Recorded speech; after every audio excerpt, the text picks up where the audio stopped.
Welcome to the podcast. Are you ready, Jamie? I'm so ready. Your microphone is so far away. I have no idea. This is a feat of nature that your voice even picks up.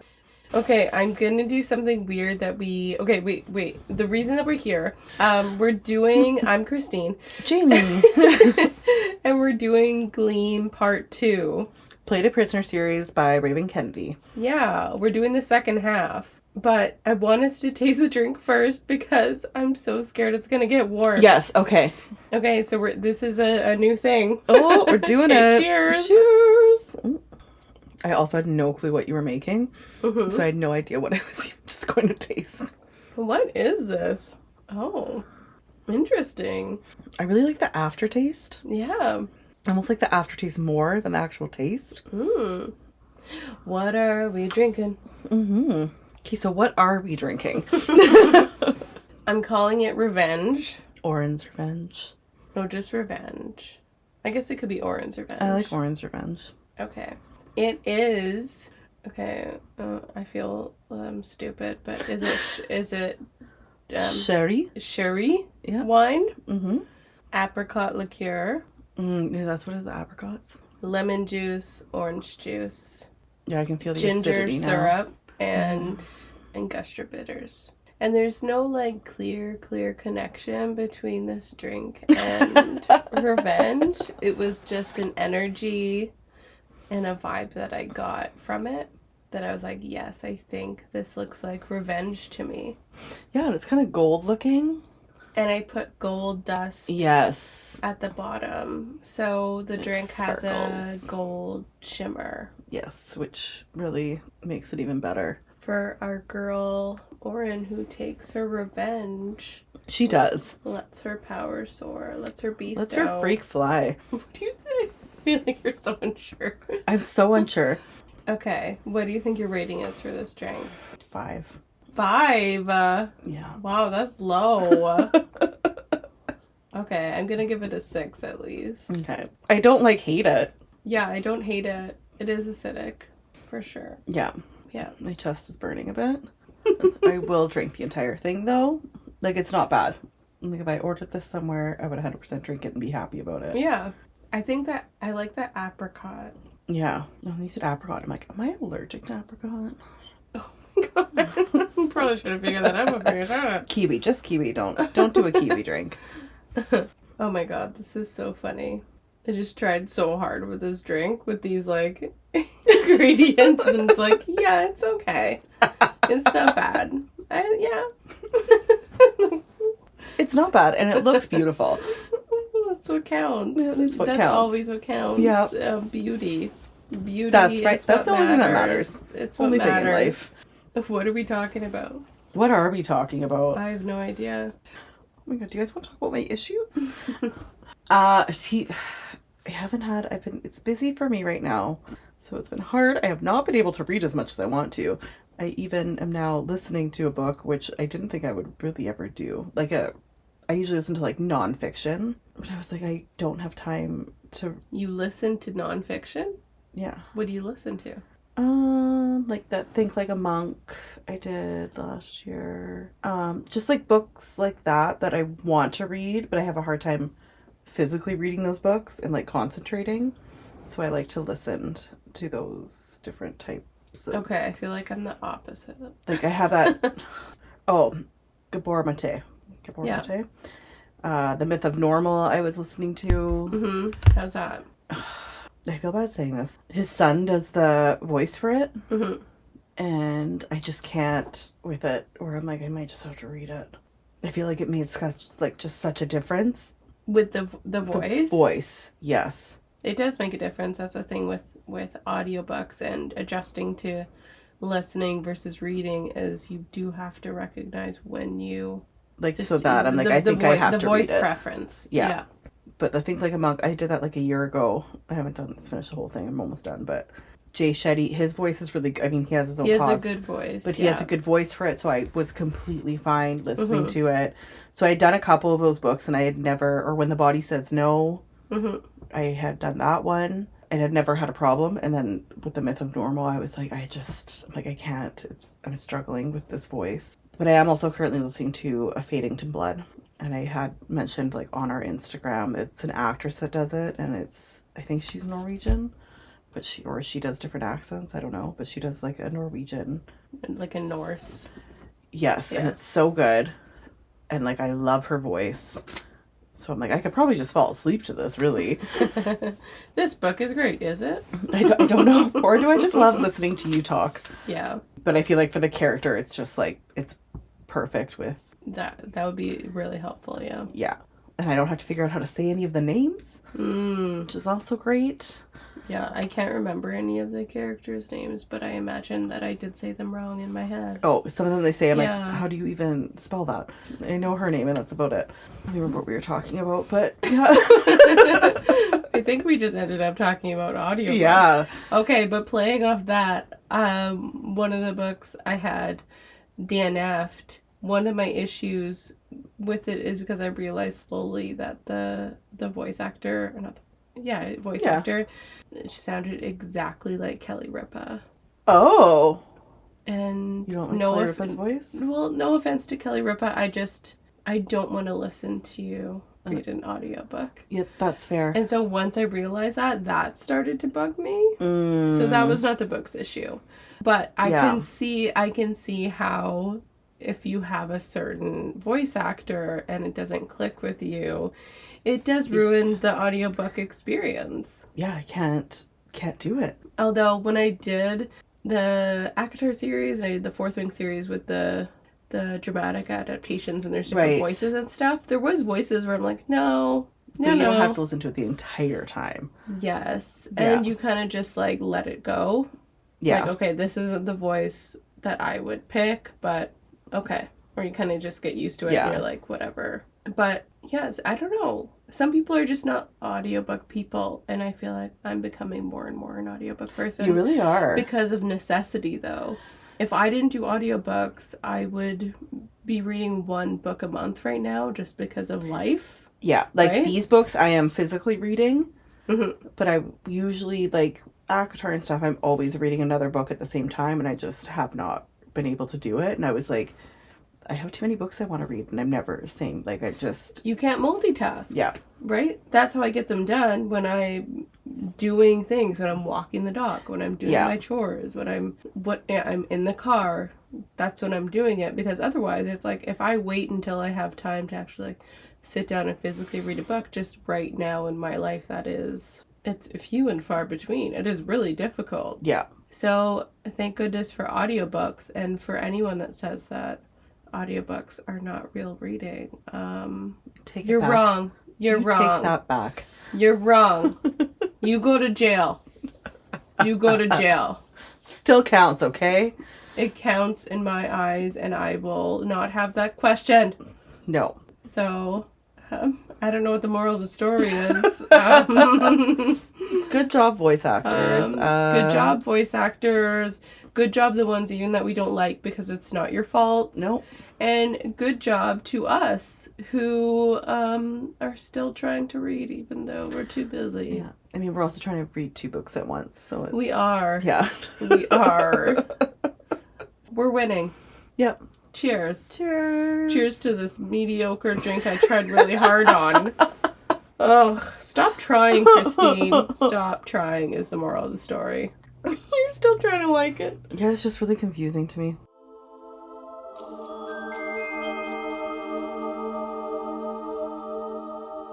Okay, let's talk about the book. Oh my god.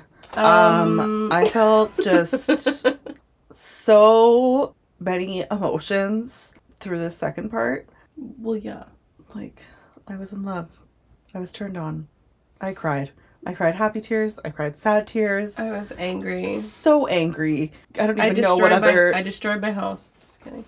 Close, like, really close to it. One of the things when I was thinking about how we were doing part 1 and part 2, though, and breaking it up, I was like, at the beginning of this part 2 is, like, the best scene. Yeah. And so that's one of the things I was excited about. I was like, oh, good. We're going to start part 2 with, like, a really good, pivotal show-stopping, important scene between Slade and Oren. Where I pretty much just highlighted. You did highlight the whole thing, yeah. Yeah, I was like every single sentence. Like, it's these chapters and, like, the chapter 54, like, every one. Mm-hmm. I was like, I don't know. This... like, I was like, this just so good. Like, love them for, like, different reasons. But, like, I just love this. Mm-hmm. Like, Oren, she's so vulnerable. Like, even when I was reading it, I was, like, actually thinking of having to go. Like, she's determined, goes into his room, obviously has to wait. That's fine. But she's telling herself not to think about it. Just you're just going to do these things and say these things. Yeah. And I'm like, you had to be so vulnerable. Like, that's so terrifying. And then then we get to, like, the sex part when he's, like, undressed for me. I'm like, that's also terrifying because she's really only been with Midas, or then when she... Otherwise, it's been non-consensual. Yeah. Yeah. And then, I was just like, just good for, like, that would be also just so many emotions. But it could be construed like it happened so fast. She goes from Midas and then she goes to him, which is something she's concerned about. Am I going from one king to this other king? Yeah. Like, one relation, like, people can relate to, right? One relationship to the other. Am I doing this because of the wrong reasons? Am I doing this because I want someone? Or am I doing this because someone is manipulating me? Or I'm getting, like, what do you call it? I don't know. Like, tempted. Yes. Rather than, like, is this the right thing like, just for lust. me? Is there, yeah, exactly. And I think, but obviously the library scene for her was a turning point where she got really mad at him about not sticking up for her. Mm-hmm. And then he had a huge reaction to that too. When he realized, he's like, fuck. I fucked up. Yeah. And Midas also hit her in that scene. Afterwards, she was able to process that and go, okay, let me try and see this from a little bit less biased view. Okay, he is... I think I can trust this. Yeah. I think the evidence, that if I can add up the evidence here, as much as I've gotten over the last month or so, I think it is adding up to someone who is genuine, who someone actually does care. And I imagine that's really hard when you can't totally trust your body, because there is, like, a bodily reaction that she's having. Yeah. She's like, can I trust that? And I think she's mostly like, okay, I think most of the evidence is saying that I can. Yeah. And if I don't do this, then the consequences are going to be more. So I'm going to take a risk, which is huge. That's just, yeah. Because I think especially coming out of a relationship like that, like, you have absolutely no trust. You don't have an internal compass that you can trust. Because you're like, I can't trust myself to know what's right. Mm-hmm. Like, how can I, trust what I'm feeling right now? Yeah, so just this, and I think that is such, like, a relatable thing, again, which is why I love, like, her story and this book's, like, so much. But for her to just be able to do that and then go there and tell him all these things and explain, like, about her past and, like, why she felt that way with Midas, and then admitting, like, her feet just... And that he is able to receive it and go, be compassionate and, like, understand and listen. And he just stands there and listens, which is great. Yeah, lets her speak, and... Yeah. He also has no reaction for a little bit because he's taking it in, but... Yeah, but then she asks, or she... kind of gets upset. He's like, well, give me something you need to else. Give me something. Give me something. Yeah. And he does. But she does say, she's like, all my life, men have had me, but I've never had a man. No, I think this is later on in the conversation, but I still have it. He's like, I am no man. Jesus Christ. I probably should have read the other one, but that's fine. I'll say one of the earlier quotes. Maybe that's... Yep. So Slade said, I've wanted you since the moment I laid eyes on you, Goldfinch. I was just waiting for you to catch up. Right? She's saying, like, hey, what do you think? And he's like, yeah, like, I've been This is where I've been. And she really... Oh, that was the thing I was thinking about, was her and the word love. Yes. Yeah, go ahead. Okay, this is one before. where she's like admitting stuff to him, but she's like, but then you came along and never not once has anyone looked at me the way you do. I'm just not reading it, but he's like, in what way is that? And she says, like I'm a person instead of a trophy. Like you don't just look at me and see gold. That's never happened before. You challenged me to be more than what I've been made into. You showed me how to see the world without my blindfold. He just says, good. I mean, there's pages of her speech that right, every piece of it is wonderful. Yeah. And again, I don't get annoyed of it. I just it's all of it is like yes. Yeah. It's really wonderful to hear all of that. I think a really interesting piece of it was the love part, though, where she does say all of that, which is like very obviously to him, like, okay, you love me. Yeah, right? Clearly. Right? Yeah. And she's like, no, I didn't say that. And suddenly, like, she needs to defend it because the word love for her is so tainted that she's had this experience with Midas of him saying I love you or using it in a certain way. So her relationship to that word is skewed. And so for him to say that is like she can't get there because it's tainted. Yeah, which sucks, but I think he said something like, "Oh, we'll fix that." Yeah. Well, he says when this is actually like one of my favorite quotes. Okay. Ever. Don't say it, but I just want to say it's like one of my...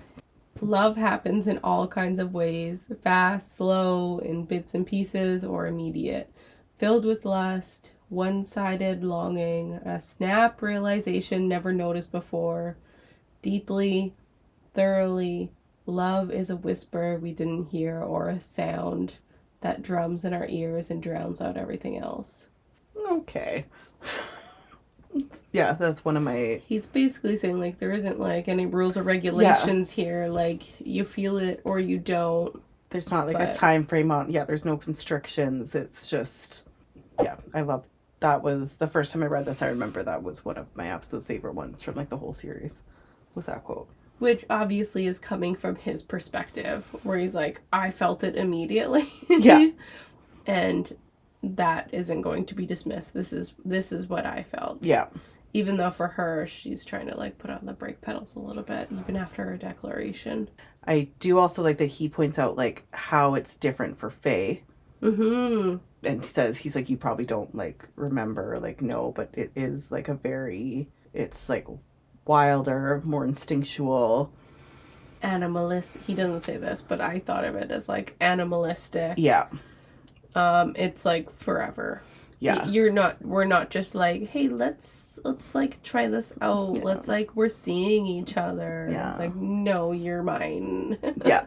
Like, and makes her pretty much say, like, you have to agree to this or this can't. And yeah. I'm sorry, I just also need to read it. He says, I want all of you, every piece, every memory, every minute, every inch. This isn't going to be some casual dalliance. This isn't going to be temporary. It keeps going, but again, if someone could just say that to me, but I need to kind of know you first. Yeah, no insta love, but maybe let's go on a couple dates, but then say that. But please. Then give me that speech, yes, for sure. Please, greatly appreciate it. This is also where we get the quote. That's famous. You're not the villain in my story, and then he says, I am, but I'll be the villain for you, not to you. Yeah. Like, I'll fuck people up. Mm-hmm. I will rip their hearts out. But I'll be nice to you. Mm-hmm. I think this was also, like, the first book where I had obviously read, like, Akatar and that, and, like, he was kind of a villain. But he was... Reese? Yeah. But I feel like this one, I was like, no, like, he's, like, a villain, like... Yeah, Reese is, like, villain light. Yeah. Yeah. Like, on the light side, where, like, Slade's like, no. Yeah. He will okay. He will actually fuck you up. Yeah. For sure. Just wanted to really point that out. Yay, Slade. Nobody murder anyone for us, though, in real life. Yeah, Thank you. Yeah, don't. As the sex scene lady of this podcast, do you have any highlights? Oh, let's just give me a second. I also thought you were talking about yourself for a second. Oh, no, I am not the sex scene lady of the podcast.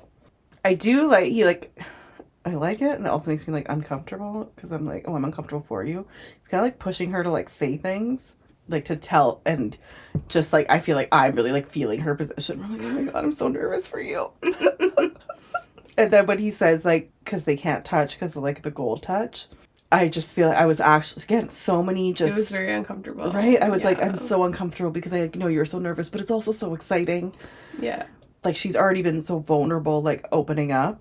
Then he's like, hey, strip. I'm like, Jesus. Oh, no.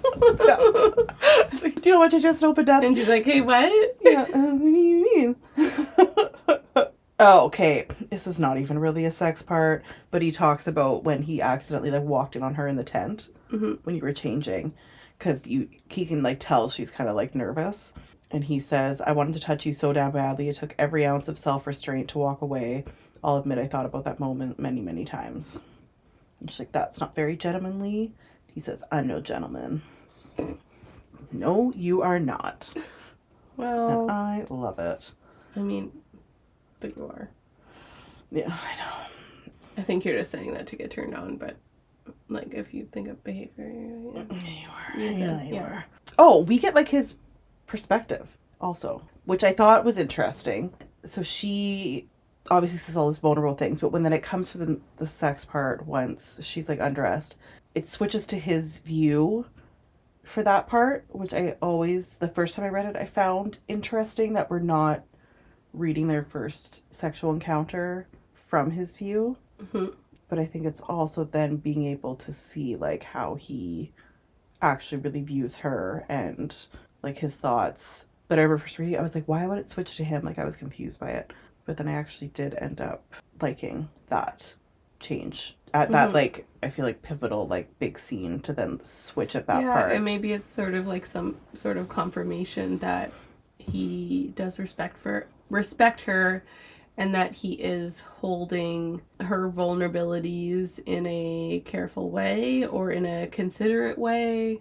Yeah. That maybe if you were to look at the scene from a different view, maybe it would be looked at differently. Maybe that's the intent. I don't know. Yeah. He does call her a little nymph, though, and I just thought that was cute.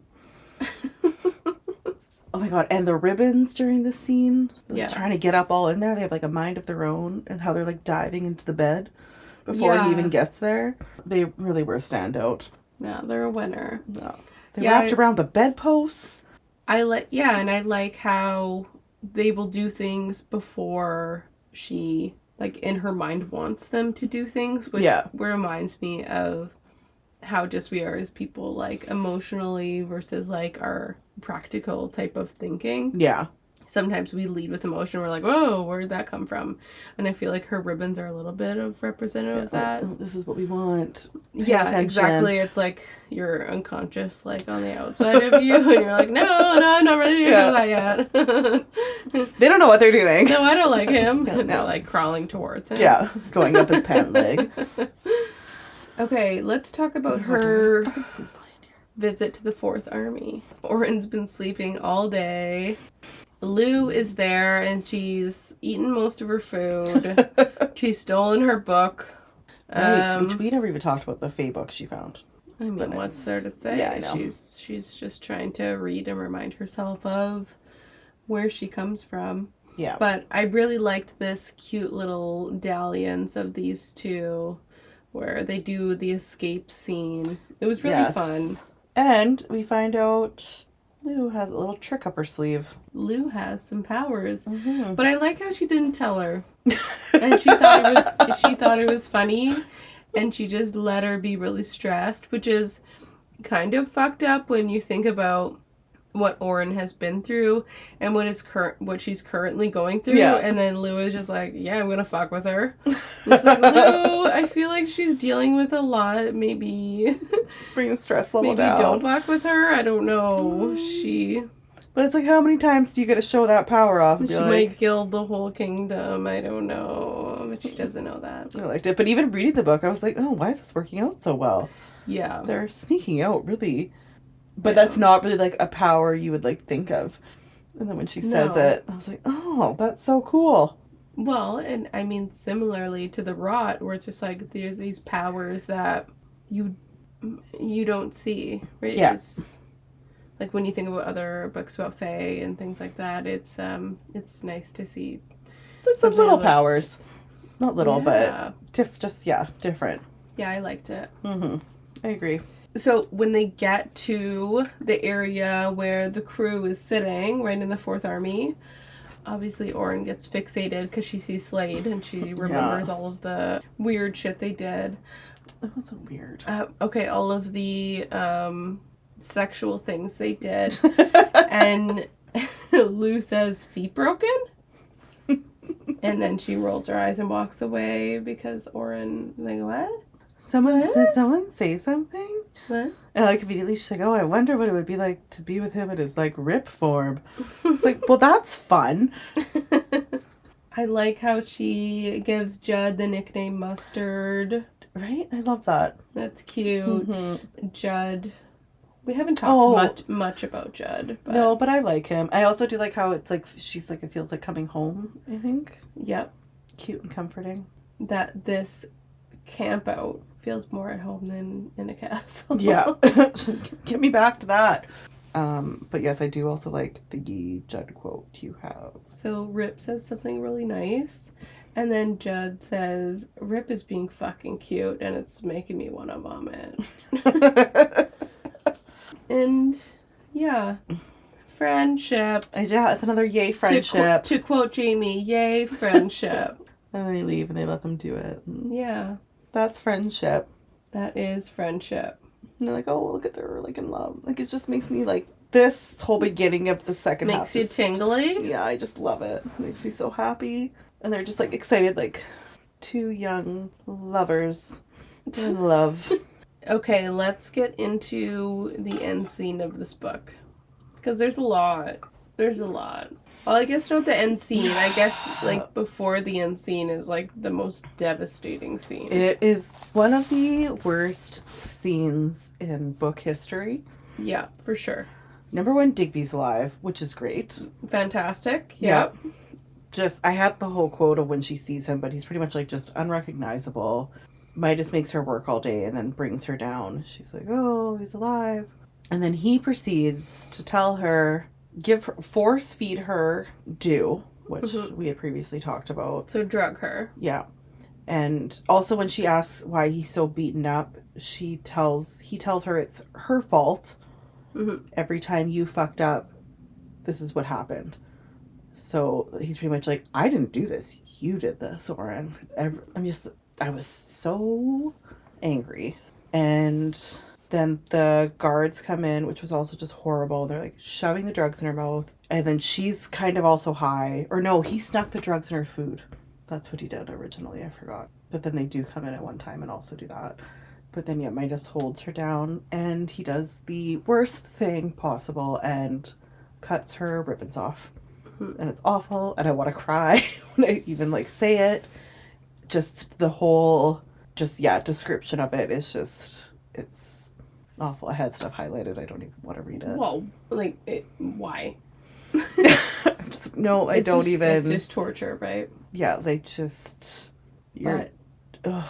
So, and then up next, obviously, is the ball. And Polly comes, and she's supposed to escort her to the ball, but Oren is out of it. Oren has kind of been too out of it to know what's going on, and now she's like kind of conscious, still super high, and still trying to figure out her surroundings, what happens, while also interacting with Polly. And like, I need to remember. Yeah. Like, she can't, and then keeps trying to like reach, like, so she doesn't even remember the ribbons part. Mm-hmm. Interlude between that and the ball, I think, too, we get the chapter of her backstory of escaping. Yes. So she escapes and goes on a boat to Second Kingdom. So she finally listens to Natia and jumps onto a boat that's already moving, and luckily the captain lets her get on. And she works on a boat. Yeah. In the next book we'll figure out what happens next, but we just get that little like tidbit of like, yeah, she escaped. Yeah, she escaped Zakir. So I'm going to say his name from now on. But still the same thing, like, Bard and East is coming for you. I think there was, like, Barden's guys chasing her, saying something to her. And then Zakir's guys saw, and so she just ran and jumped. Luckily, a lady captain saved her. Okay, but back to the ball stuff. Yeah. Okay, and like Midas has literally been just having her in a bed and pressing things to like her body to gild them. Oh, I don't remember that. Like she's so out of it because she's drugged up, and he, like you were like happy with this, right? She's like, yeah, because she's just fucked up. Oh. And she sees like a shawl, and he like presses it to her and gilds it, and then we later on in the evening see Queen Kayla wearing those things, and it was like a crown and I think a necklace, and he's just putting things to her body or having her do things, and his goal is just to, I'm going to keep you drugged and use your power. Then Midas announces that he's going to wed Kayla. Yes, and before that, Rissa comes in and something clicks in, like the drugs, and I think she says, she's like, I don't know if it's like the fae in me, but I guess it started wearing off. And she does remember that her and Rissa were gonna run away together. And she has enough in her to just tell her to like go. And Rissa takes Polly because Polly's throwing a tantrum because the drugs are on the floor. And she does leave. So I just like that she was able to at least do that. Yeah. Yes. Midas is gonna marry Queen Kayla. Okay, let's get to the Midas big reveal though. So he says, you were the painted girl who cut into my profits and then had the nerve to run. And then Oren says, Barden East, you were Barden East. And he says, and you were 10 years too late. I was so angry when I read that. I was like, that's so fucked up. It's so fucked up.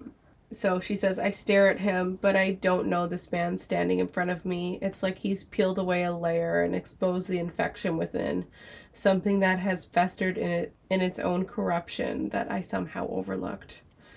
There's so much fucked upness within this, both in like Midas's behavior, but then also I imagine the shame that comes from being like, this is so much more fucked up than I thought it was. Yeah. And that I didn't see this. It's like, even though you're a victim and something has been done to you, there's still so much of like, and yeah, why would you know? You would like, there's so many things, but then just to realize that person you thought you loved, that you spent like just, yeah, it's just so fucked and I up. feel like she's already gone past that part where it's like, oh yeah, you've manipulated me, but it's a step further where it's like, oh no, you manipulated my entire story. Rescue me and then manipulate me into like staying with you. You have been manipulating me way before that, and there's no like or love. There is purely been a victimization. There's like a deeper, more sinister narrative than she first imagined. Yeah. And even looking back to that situation where she's attacked when they're like sleeping overnight, and then that's when he says, see, you can't trust like anyone but me. I was like, did he manipulate that situation? You don't even know. Like, it's just you're questioning so much more. Like, I just feel awful for her in that moment. Obviously that anger, I'm surprised she didn't absolutely lose it at that point in time when she found that out. Even the story of how Midas rescued her, because that's been the narrative that she's had. Yeah. He rescued me. He's keeping me safe. He's the only one I can trust. And so then she gets the real story, which is that when he rescued her, he manipulated that situation. Yeah. So the men that he was with, he had been following her for a long time. And so he got half his men to pretend they were raiders and half his men to be the rest. Like, it was so manipulated, and then killed them all so that they couldn't pass on that, remember who he was. Yeah. Or then say anything about, it's just. And then. Oh my God, okay, and then he kills Prince Naveen. Yeah, but makes it look like it's Slade. And I don't think we get confirmation. We'll just like, no, we're like, he did it. Well, and then it's obviously like, oh, look at because I guess he has like black veins going up. So everyone's like, oh, it's King Ravager. Like, why would he make it look obvious like that if he was going to kill him, you idiots? People are stupid. Oh, so stupid. Oh, okay, I do like this. King Ravager, we will have to detain you for those accusations. And Osric says, you can fucking try. Love him. He's so wonderful. I love him. Which then Oren obviously comes to his rescue, which is so wonderful. I love this. She said, he's mine. Oh, I loved that part. Stands in front. I just want her to like growl. There was a growl, but I think it was Slade that did it.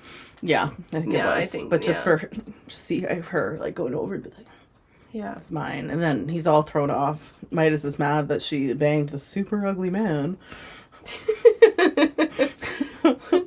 He's the worst. Yeah. You see those spikes? Oh no. So yeah, there's obviously they have like a back and forth with that part, and then Midas ends up taking her. I hate the one part where he has her. Mm-hmm. And he's pretty much like saying to Slade, like, I'll kill her unless you leave. Which is so annoying because pretty much I was like, oh, she finally has like her way out. And I love like Queen Kale's like, yeah, just like let her go. Who the fuck cares? But then Slade's looking at her like, use your ribbons.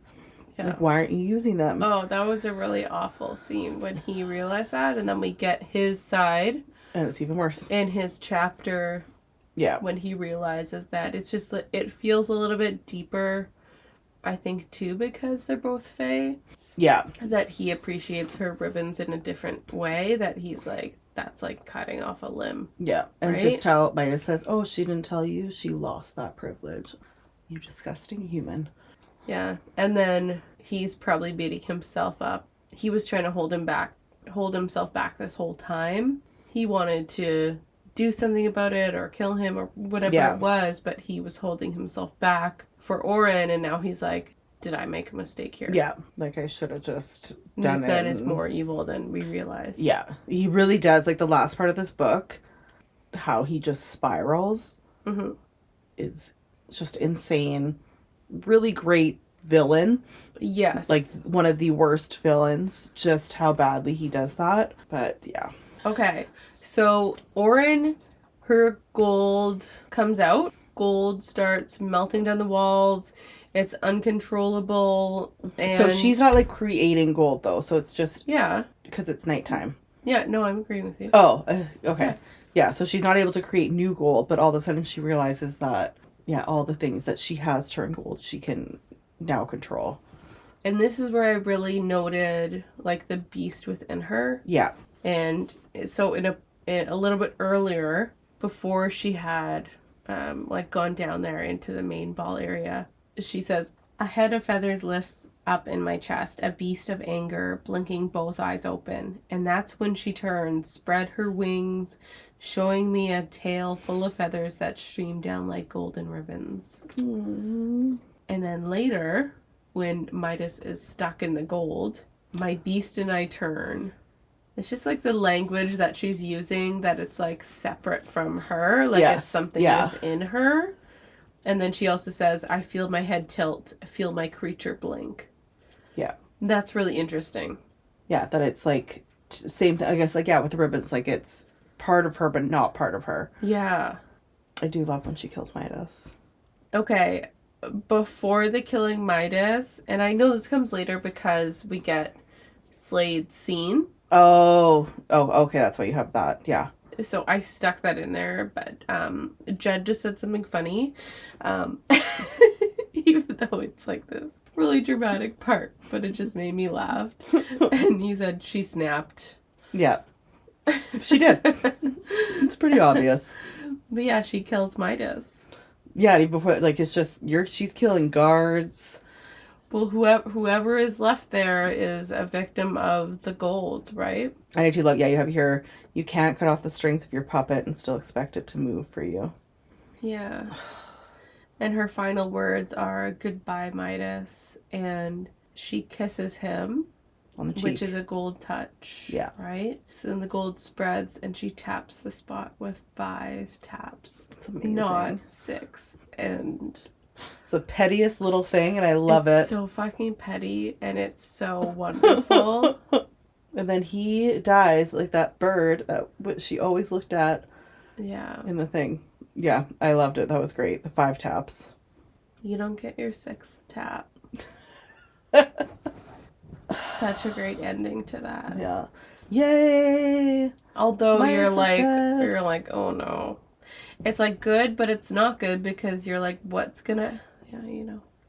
And then we also learned because they obviously they tried to like taper her magic or whatever. But Yeah. within that, we understand that Digby escaped. Yes, and that fake Rip was with him because they Midas had taken him thinking that's who Oren was with. Yeah. And we learned that fake Rip is Slade's brother. Yeah.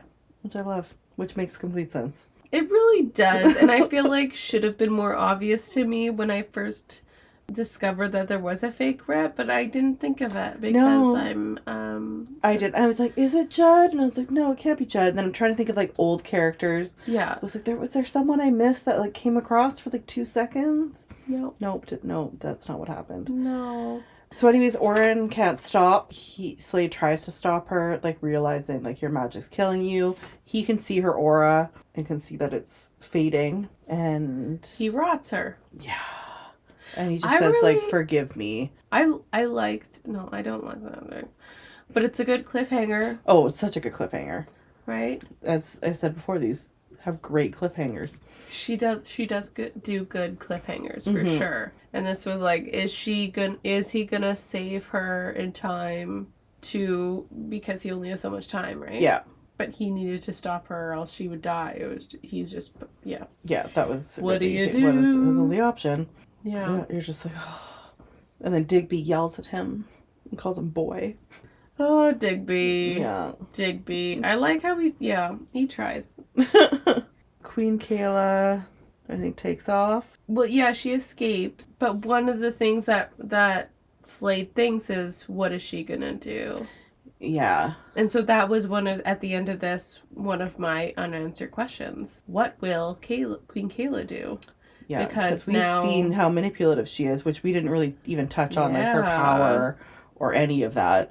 But what's she gonna do with this? She is a smart lady and manipulative. Yeah. Her plan was to pretty much kill Mist and the baby, so that things would. Yeah, she's. The other thing is that we didn't talk about is Melina's escape. Yes, and Geo dies. Geo dies. That was real sad. One of my other questions is, do we trust Loth Pruin, who is traveling with Melina? He's super weird. And I mean, what did you think when you first read the books and you met him and they did the travel thing? Did you trust him or no? No, I just didn't understand. I was just kept going back. I'm like, are you actually like helpful? Are you like good guide type of thing that's trying to really help her? Or are you an evil trickster person? I just kept going back and I was like, you can never get like a clear read with him. I'm like, but then all of a sudden you like have all this random information, you know things. Yeah, it was just. And I think that's a point, right? Yeah. It's like, okay, he's being helpful, but. Is he being helpful? Because even just like the situation when they were in the cabin and Geo kind of freaks out on her, like, realize what situation you're in. He goes off and he's like, just let him cool down. Like, you're a queen. Like, he was really like playing to her. Yeah. Where I was like, oh. I was like, no, you guys are in a really bad situation right now. He's right. Trust Geo. Yeah, Geo. R.I.P. Geo. Yeah.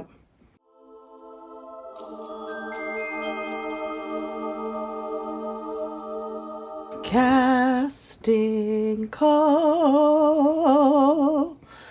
Gleam. Part 2. Woo! Okay. We are going to do Queen Kayla, which, like we said, we didn't say much about her. We're going to get more about her, or we're going to get more plot. Yes. And more, we're going to understand more about her. Yeah. But at least we're going to have her casted. We're going to have her brother Manu. Mm-hmm. And we're going to cast Loth Pruin. Yes. Who is bringing along Queen Melina on her escape journey. Mysterious, mysterious man. Yes. So, let's start with Queen Kayla. Okay, so we were just having a conversation outside. because I was trying to get your help. Because there's someone I imagined for Queen Kayla. Yeah. I had this person in my mind the whole time. And I know she's an actress. I know she's in things. I don't know her name. And I thought it was going to come to me, or the show was going to come to me, and it just hasn't. And it's been killing me. I've been trying to Google search various things, and I cannot figure it out. But I know that she looks like Kerry Washington. Like she could be her cousin or her sister. And Google and the people on the internet are ridiculous because the only thing that comes up are like Thandie Newton, Zoe Saldana, which none of those people look like Kerry Washington at all. Not at all. So as of now, I'm like, I guess Kerry Washington? Or my other alternative was like Tessa Thompson. Oh, I do love Tessa Thompson. But one day I'll figure out her name. Yeah, I'm excited for that day because I'm very underwhelming. Curious. Who do you have? Maybe you can save this. Well, mine is actually Kerry Washington. No. Yeah.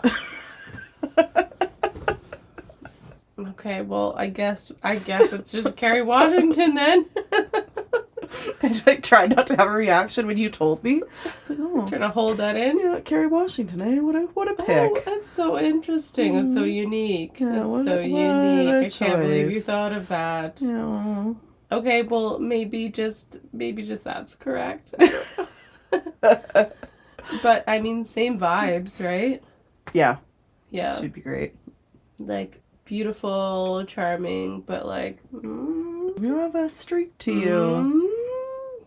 Kayla. Okay. Manu. Is that the way we say it? Manu. Yeah, that's how I said it. Manu. I have Joel Kim Booster. Oh, that's fun. Right? That's who I pictured when I was reading. Oh, okay. I like that. Mine's much older. And I didn't care. I know it's probably supposed to be a younger man. But whatever. Mine is Giancarlo Esposito. I love him. Yeah, so he is in lots of stuff, but like what I most remember from is Once Upon a Time, the TV show. Yes. Oh my god, yes. Yeah. Yeah. I actually now want to cast him as, what's his name? Lord whatever. Loth Pruin. I feel like he would be a good Loth Pruin for sure. Yeah. Because my Loth Pruin, which I wasn't 100% on, was Denzel. Oh. Yeah. But this is my new pick for that. Okay. Because I feel like he would nail be good at that. Yeah. Okay, I guess I'll give you my what else I had that Giancarlo Esposito is in. He's in Breaking Bad, Better Call Saul, Captain America. Like he's in lots of stuff. Oh yeah. But I remember him from Once Upon a Time TV show. Okay, so my Loth Pruin is Ben Mendelsohn, who was in the TV show Bloodline, which I don't know if a lot of people watched, but it had a lot of good. It had a lot of good family. Yeah. Yeah. Loved that show. That was a really good show. It had a lot of good actors in it. But he played the brother. Ooh. Yep. Yeah, he would be really good for that. I love him as an actor. Yeah, that's a good choice. Okay. Maybe they both could be Loth Pruin. Yeah. Yeah, because I feel like Loth Pruin is both, I guess, with him and then with Giancarlo? They both have vibes of you could be the nice guy. Yeah. But you could be the bad guy. But I'm not sure. Yeah. And I could be wrong and you could just be a nice guy, but I could also very well see you being sneaky. Yeah. They're a little bit older than maybe what the character is supposed to be, but I feel like a lot of these... It doesn't really say, though. I know. With him, especially, and just whatever. Maybe I assume that because so much in fantasy books And everyone's especially in young. romantasy books, like it feels like it's always the age is so young. Yeah. That I always go, I assume that you're meaning everyone's, but I don't. Whatever. Yeah. These are the people that I think. Yeah. And these are the ones I'm gonna go with. Yep. Yep. Okay. Easy peasy. Yeah. Okay. Now, MVP. MVP. Who do you have? 2. Okay. Gonna shout out the ribbons. Oh. It's for a little MVP. Because, they really pushed Oren, and they were just their own little personality, and I want to give them an award of something. You died, so... Yeah, you made her smell the pillow. You got in there with the bed. You showed her emotions even when she didn't want you to. You helped her climb down balconies. Oh, yeah. Which we didn't really talk about, but she had been, like, working them out, and when she was stuck in her room, like, trying to, like, train, and they, like, protected her at so many points, and were that safety, like, wrapped around her, and just want to shout them out. Mm-hmm. Love you, ribbons. But MVP I have to give, even though I don't like to give it to the main character, but I'm going to give it to Oren, because she was just so vulnerable. I feel like the parts that we covered, like, in the beginning, just all the, like, just very, like, courageous, and for that, and also because you killed Midas, so good for you, and you did it in a hilarious way. So many other reasons, but I gotta give it to her. The 5 taps is just... Yeah, that's just the best. It's an epic move. Mm-hmm. I'm gonna give it to the Beast. Ooh. So the power living inside her that she describes, that has been repressed. Yeah. And that has now been unleashed. And we've seen the strength of it and what it can do. And obviously it created chaos, more chaos than maybe Oren wanted it to. Mm-hmm. But just the fact that it's finally come out and released, and I'm excited to see what that power can do. Yeah. What's she gonna do with it? What's she gonna do with this beast? Right, and that she can actually use gold after the sun goes down, which is exciting. Oh, yeah. And in other ways, not just making things gold, but she can manipulate it. Yeah, started to use gold that had already been created and using that. Yeah. And even I remember reading this, and, like, Midas obviously died. And I was like, is he gonna stay? I was really like, I'm like, is he gonna stay dead? Right. Is he actually dead? Because he's, like, the main villain. And I remember being like, after this book, I'm like, how is this gonna continue for how many more books? Mm-hmm. And obviously it does. And it just my bravo shout out to Raven Kennedy. Yeah. It's a really great book.